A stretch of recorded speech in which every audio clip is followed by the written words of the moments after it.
السلام علیکم ورحمۃ اللہ وبرکاتہ۔ شب برات کیا ہے؟ اس رات میں کیا کرتے ہیں؟ کیا نامہ اعمال لکھے جاتے ہیں؟ یہ سب آپ اس ویڈیو میں جانیں گے، تو چلیے ہم اس ویڈیو کو شروع کرتے ہیں۔ بسم اللہ الرحمن الرحیم۔ السلام علیکم دوستو، ایک ایسی رات جس رات میں انسانی زندگیوں کے بارے میں بہت خاص فیصلے کیے جائیں گے۔ کون مرے گا اور کون جیے گا، اور کون اس دنیا میں ایک نئی زندگی کی شروعات کرے گا، اور کون اس دنیا کو چھوڑ کر اس دنیا کو الوداع کہے گا، کون غریب سے امیر بن جائے گا اور کون امیر سے غریب ہو جائے گا، اور کن لوگوں کے نام مرنے والوں کی لسٹ میں لکھ دیے جائیں گے۔ میرے دوستو، آج کی اس ویڈیو میں ہم آپ کو بتائیں گے کہ شب برات کی حقیقت کیا ہے، اس رات میں نامہ اعمال کیوں بدل دیے جاتے ہیں، اور اس رات میں انسانوں کے بارے میں کون کون سے خاص فیصلے کیے جاتے ہیں، اور اگر خدا نخواستہ ہمارا نام بھی مرنے والوں کی لسٹ میں لکھ دیا گیا ہو تو ہمیں کیا کرنا چاہیے۔ اس رات کتنے لوگوں کی مغفرت کی جاتی ہے، یعنی کتنے لوگوں کے گناہ بخش دیے جاتے ہیں، اور اس رات کون سے وہ لوگ ہیں جن کی مغفرت نہیں کی جاتی، اور حضور پاک صلی اللہ تعالیٰ علیہ وسلم نے اس رات کون کون سے عمل کرنے کا حکم دیا ہے، اور ہم مسلمان کو شب برات کس طرح گزارنی چاہیے۔ میرے دوستو، ان سارے سوالوں کا جواب قرآن و حدیث کی روشنی میں آج کی اس ویڈیو میں ہم آپ کو بتائیں گے، لہٰذا آپ سے ریکویسٹ ہے کہ ہماری اس ویڈیو کو آخر تک ضرور دیکھیے گا۔ دوستو، شعبان المعظم کی 15ویں رات کو شب برات کہا جاتا ہے۔ شب رات کو کہتے ہیں، اور بارات کے معنی ہے چھٹکارا۔ چونکہ اس رات کو مسلمان توبہ کر کے اللہ تعالیٰ کی بارگاہ میں اپنے گناہوں کی معافی مانگا کرتے ہیں، اور اللہ تعالیٰ کی بارگاہ میں اپنے گناہوں کو چھوڑنے کا عہد کرتے ہیں، تو اللہ تعالیٰ اپنی رحمت کے صدقے ان گنت مسلمانوں کو جہنم سے چھٹکارا دیتا ہے۔ اس لیے اس رات کو شب برات کہتے ہیں۔ حضرت عطا بن یسار رضی اللہ تعالیٰ عنہ بیان کرتے ہیں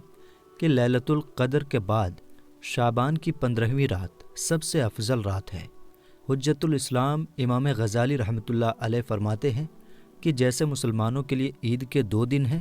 ایسے ہی آسمان کے فرشتوں کے لیے 2 راتیں عید کی ہیں۔ نمبر 1 شب بارات، اور نمبر 2 شب قدر۔ انسان چونکہ یہ دونوں عیدیں دن میں مناتے ہیں، جبکہ فرشتے یہ دونوں عیدیں رات کو مناتے ہیں۔ اللہ تعالیٰ نے ان دونوں راتوں کو فرشتوں کے لیے اس لیے مقرر کیا کیونکہ انسان رات کو سو جاتا ہے، جبکہ فرشتے رات کو سوتے نہیں، وہ ہر وقت اللہ تعالیٰ کی عبادت میں لگے رہتے ہیں۔ میرے دوستو، شب بارات کے بارے میں اللہ تعالیٰ قرآن پاک کی سورہ دخان میں ارشاد فرماتا ہے۔ ترجمہ: قسم اس روشن کتاب کی، یعنی قرآن پاک کی، بے شک ہم نے اسے برکت والی رات میں اتارا، بے شک ہم اپنے عذاب کا ڈر سنانے والے ہیں۔ اس میں ہر حکمت والا کام ہمارے پاس کے حکم سے بانٹ دیا جاتا ہے۔ اس آیت کریمہ کی تفسیر میں مفسرین لکھتے ہیں کہ اس شب سے مراد شب قدر یا شب بارات ہے، اور حضرت اکرمہ رضی اللہ تعالیٰ عنہ اور دوسرے مفسرین بیان کرتے ہیں کہ لیلۃ المبارکہ سے مراد شب برات ہے۔ میرے دوستو، اس رات میں ان تمام لوگوں کی لسٹ تیار کی جاتی ہے جو اس دنیا کے اندر زندہ رہنے والے ہوں گے، اور جو اس سال کے اندر مرنے والے ہوں گے، اور جو حج کرنے والے ہوں گے۔ ان تمام لوگوں کے نام اس لسٹ میں لکھ دیا جاتا ہے۔ اس لسٹ میں درج ہونے والے ہر حکم کی تعمیل کرنے میں ذرہ برابر بھی کمی نہیں کی جاتی۔ حضرت عائشہ صدیقہ رضی اللہ تعالیٰ عنہا بیان کرتی ہیں کہ رسول اکرم صلی اللہ تعالیٰ علیہ وسلم نے ارشاد فرمایا، کیا تم جانتی ہو کہ شعبان کی 15ویں رات میں کیا ہوتا ہے؟ تو حضرت عائشہ صدیقہ رضی اللہ تعالیٰ عنہا نے عرض کیا کہ یا رسول اللہ صلی اللہ تعالیٰ علیہ وسلم، آپ ہی ارشاد فرما دیجئے۔ تو نبی کریم صلی اللہ تعالیٰ علیہ وسلم نے ارشاد فرمایا کہ آئندہ سال میں جتنے بھی پیدا ہونے والے ہوتے ہیں وہ اس رات میں لکھ دیے جاتے ہیں، اور جتنے لوگ آئندہ سال میں مرنے والے ہوتے ہیں وہ بھی اس رات میں لکھ دیے جاتے ہیں، اور اس رات میں لوگوں کے سال بھر کے اعمال لکھ دیے جاتے ہیں، اور اس رات میں لوگوں کا رزق طے کیا جاتا ہے اور رزق اتارا جاتا ہے۔ حضرت عطا بن یسار رضی اللہ تعالیٰ عنہ بیان کرتے ہیں کہ شعبان کی 15ویں رات اللہ تعالیٰ ملک الموت کو ایک لسٹ دے کر حکم فرماتا ہے کہ جن جن لوگوں کے نام اس لسٹ میں لکھے ہیں ان کی روحوں کو قبض کرنا۔ میرے دوستو، اس رات میں لوگوں کی زندگی اور موت کا فیصلہ ہو چکا ہوتا ہے، جبکہ لوگوں کے حالات یہ ہوتے ہیں کہ وہ اپنی دنیا میں مگن ہوتے ہیں۔ کوئی اپنا بینک بیلنس بڑھانے کے چکر میں لگا ہوتا ہے، تو کوئی اپنی کوٹھی اور بنگلہ تیار کرنے کی کوشش میں لگا ہوتا ہے، تو کوئی اپنی شادیوں کی تیاریوں میں لگا ہوتا ہے، جبکہ وہ یہ نہیں جانتا کہ اس کا نام مردہ لوگوں کی لسٹ میں لکھا جا چکا ہے۔ حضرت عثمان بن محمد رضی اللہ تعالی عنہ سے مروی ہے کہ سرور کائنات حضرت محمد مصطفیٰ صلی اللہ تعالی علیہ وسلم نے ارشاد فرمایا کہ ایک شعبان سے دوسری شعبان تک لوگوں کی زندگی ختم کرنے کا وقت اس رات میں لکھا جاتا ہے، یہاں تک کہ انسان شادی بیاہ کرتا ہے اور اس کے بچے پیدا ہوتے ہیں، حالانکہ اس کا نام مرنے والوں کی لسٹ میں لکھا جا چکا ہوتا ہے۔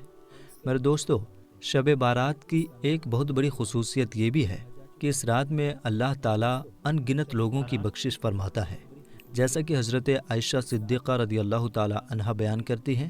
ایک رات میں نے حضور اکرم صلی اللہ تعالیٰ علیہ وسلم کو اپنے پاس نہ پایا، تو میں آپ کی تلاش میں نکلی۔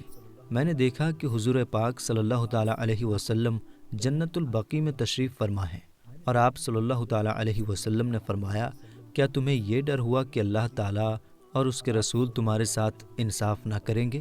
میں نے عرض کیا، یا رسول اللہ صلی اللہ تعالیٰ علیہ وسلم، مجھے یہ خیال ہوا کہ شاید آپ اپنی کسی دوسری اہلیہ کے پاس تشریف لے گئے ہیں۔ تو حضور پاک صلی اللہ تعالیٰ علیہ وسلم نے ارشاد فرمایا، بے شک اللہ تعالیٰ شعبان کی 15ویں شب آسمان دنیا پر اپنی شان کے مطابق جلوہ گر ہوتا ہے، اور قبیلہ بنو قلب کی بکریوں کے بالوں سے بھی زیادہ لوگوں کی مغفرت فرماتا ہے۔ حضرت ابو بکر صدیق رضی اللہ تعالیٰ عنہ روایت کرتے ہیں کہ حضور اکرم صلی اللہ تعالیٰ علیہ وسلم نے ارشاد فرمایا کہ شعبان کی 15ویں رات میں اللہ تعالیٰ آسمان دنیا پر اپنی شان کے مطابق جلوہ گر ہوتا ہے، اور اس شب میں ہر کسی کی مغفرت فرما دیتا ہے، سوائے ان لوگوں کے جو شرک کرنے والے ہوں اور کینہ رکھنے والے ہوں۔ اور ایک دوسری روایت میں آتا ہے کہ نبی کریم صلی اللہ تعالیٰ علیہ وسلم نے ارشاد فرمایا کہ اللہ تعالیٰ شعبان کی 15ویں رات میں اپنے رحم و کرم سے تمام مخلوقات کی بخشش فرما دیتا ہے، سوائے ان لوگوں کے جو شرک کرنے والے ہوں اور کینہ رکھنے والے ہوں۔ حضرت عبداللہ بن عمر بن عاص رضی اللہ تعالیٰ عنہ سے روایت ہے کہ حضور اکرم صلی اللہ تعالیٰ علیہ وسلم نے ارشاد فرمایا کہ شعبان کی 15ویں رات میں اللہ تعالیٰ اپنے رحمت سے 2 کے علاوہ سب لوگوں کی مغفرت فرما دیتا ہے، ایک وہ شخص جو کینہ رکھنے والا ہو، اور دوسرا وہ شخص جس نے کسی بے قصور کا قتل کیا ہو۔ میرے دوستو، شب بارات میں فرشتوں کو کچھ کام دیے جاتے ہیں، اور شب بارات ایک ایسی رات ہے جس میں اللہ تعالیٰ مسلمانوں کی مغفرت فرماتا ہے اور دعاؤں کو قبول کرتا ہے، جیسا کہ حضرت عثمان رضی اللہ تعالیٰ عنہ روایت کرتے ہیں کہ حضور اکرم صلی اللہ تعالیٰ علیہ وسلم نے ارشاد فرمایا، جب شعبان کی 15ویں رات آتی ہے تو اللہ تعالیٰ کی طرف سے یہ اعلان ہوتا ہے کہ ہے کوئی مغفرت مانگنے والا کہ اس کے گناہ بخش دوں، ہے کوئی مجھ سے معافی مانگنے والا کہ اسے عطا کر دوں۔ اس وقت اللہ تعالیٰ سے جو مانگا جائے وہ ملتا ہے، وہ سب کی دعا قبول فرماتا ہے، سوائے بدکار عورت اور مشرک شخص کے۔ حضرت علی رضی اللہ تعالیٰ عنہ سے روایت ہے کہ غیب بتانے والے آقا و مولا حضرت محمد مصطفیٰ صلی اللہ تعالیٰ علیہ وسلم نے ارشاد فرمایا، جب شعبان کی 15ویں رات آتی ہے تو رات کو قیام کرو اور دن کو روزہ رکھو، کیونکہ سورج ڈوبنے کے وقت سے ہی اللہ تعالیٰ کی رحمت آسمان دنیا پر نازل ہو جاتی ہے، اور اللہ تعالیٰ ارشاد فرماتا ہے کوئی مغفرت مانگنے والا کہ میں اس کو بخش دوں، ہے کوئی رزق مانگنے والا کہ میں اس کو رزق دوں، ہے کوئی مصیبت کا مارا کہ میں اسے مصیبت سے نکال دوں۔ یہ اعلان شروع رات سے فجر کے ظاہر ہونے تک اللہ تعالیٰ کی طرف سے ہوتا رہتا ہے۔ میرے دوستو، حضور اکرم صلی اللہ تعالیٰ علیہ وسلم نے ارشاد فرمایا کہ شعبان میرا مہینہ ہے اور رمضان اللہ تعالیٰ کا مہینہ ہے۔ روایات میں آتا ہے کہ حضور اکرم صلی اللہ تعالیٰ علیہ وسلم ماہ رمضان کے علاوہ شعبان المعظم میں سب سے زیادہ روزے رکھا کرتے اور اللہ تعالیٰ کی عبادت کے لیے تیار ہو جاتے، اور حضور اکرم صلی اللہ تعالیٰ علیہ وسلم شعبان المبارک میں بہت زیادہ اللہ تعالیٰ کی عبادت کیا کرتے، اور صحابہ اکرام کو بھی اس کا حکم دیا کرتے، لیکن افسوس کہ آج کے اس زمانے میں کچھ مسلمان اس مبارک رات میں کھیل تماشا کرتے ہیں، پھل جھڑی اور پٹاخے چھوڑتے ہیں۔ یہ بہت ہی برا کام اور شریعتاً سخت گناہ ہے۔ جس رات میں اللہ تعالیٰ سے مغفرت مانگنی چاہیے، اس رات کو آج کے مسلمان فضول خرچی اور کھیل تماشوں میں گزار دیتے ہیں،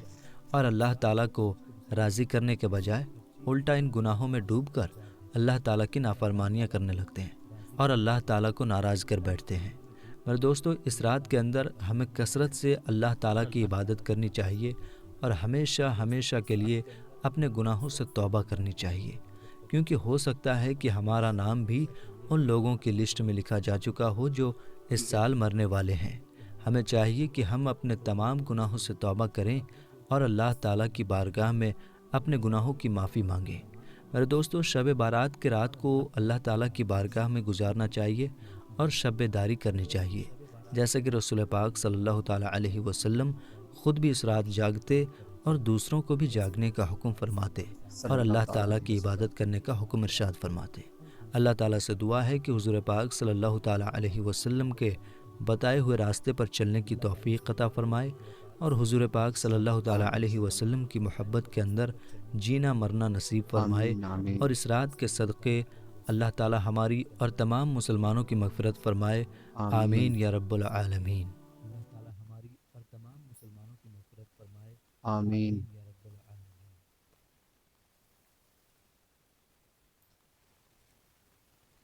تو ایسی بہترین ویڈیوز کے لیے ہمارے چینل کو سبسکرائب کریں۔ چلیے نئے ویڈیوز کے ساتھ پھر آپ سے ملاقات ہوتی ہے، جب تک کے لیے اللہ حافظ۔